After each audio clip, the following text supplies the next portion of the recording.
60 തിരഞ്ഞെടുപ്പ് വാഗ്ദാനങ്ങളുമായി LDF പ്രകടന പത്രിക. എല്ലാ ക്ഷേമ പെൻഷനുകളും 3000 രൂപയായി വർദ്ധിപ്പിക്കുന്നതടക്കമുള്ള വാഗ്ദാനങ്ങളാണ് തെരഞ്ഞെടുപ്പ് പ്രകടന പത്രികയിലുള്ളത്.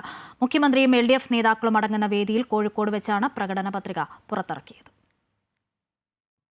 10 വർഷം ഭരിച്ച LDF സർക്കാരിന് ഭരണ തുടർച്ച ആവശ്യമാണെന്ന് ഓർമ്മിപ്പിക്കുന്ന വിധത്തിലാണ് തിരഞ്ഞെടുപ്പ് പ്രകടന പത്രിക പുറത്തിറക്കിയത്.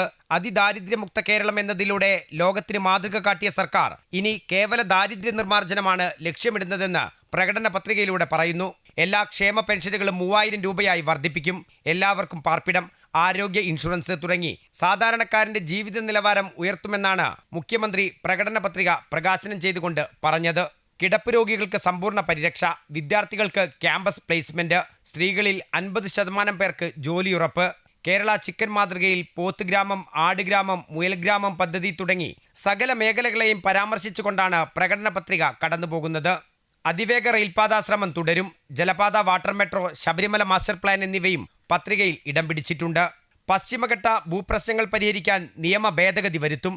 ഇടുക്കി, വയനാട്, കാസർഗോഡ്, കുട്ടനാട് തീരദേശം എന്നിവയ്ക്ക് വേണ്ടിയുള്ള പ്രത്യേക പാക്കേജുകൾ തുടരുമെന്നും പറയുന്നു. സംസ്ഥാനം നാറ്റിവിറ്റി കാർഡ് നൽകും.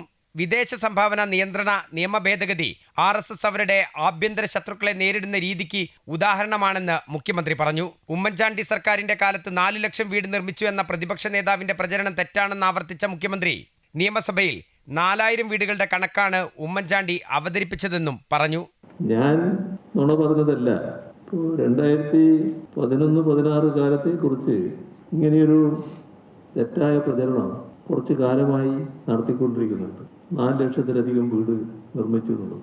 യഥാർത്ഥത്തിൽ എത്ര വീട് നിർമ്മിച്ചു എന്നത് അന്നത്തെ മുഖ്യമന്ത്രി തന്നെ വെളിപ്പെടുത്തിയ കാര്യമാണ് ഞാൻ എടുത്തു പറഞ്ഞത്. ജനകീയ ആസൂത്രണം പുതിയ രൂപത്തിൽ നടപ്പിലാക്കും. ഉദാരവൽക്കരണ സ്വകാര്യവൽക്കരണ നയങ്ങൾക്ക് ഫെഡറൽ സംവിധാനത്തിന്റെ പരിമിതികൾക്കുള്ളിൽ നിന്നുകൊണ്ടുള്ള ബദൽ സൃഷ്ടിക്കുകയാണ് ലക്ഷ്യമെന്ന് പറഞ്ഞുകൊണ്ടാണ് LDF മാനിഫെസ്റ്റോ അവസാനിപ്പിക്കുന്നത്. MM Ragesh, Amrita news, Kozhikode.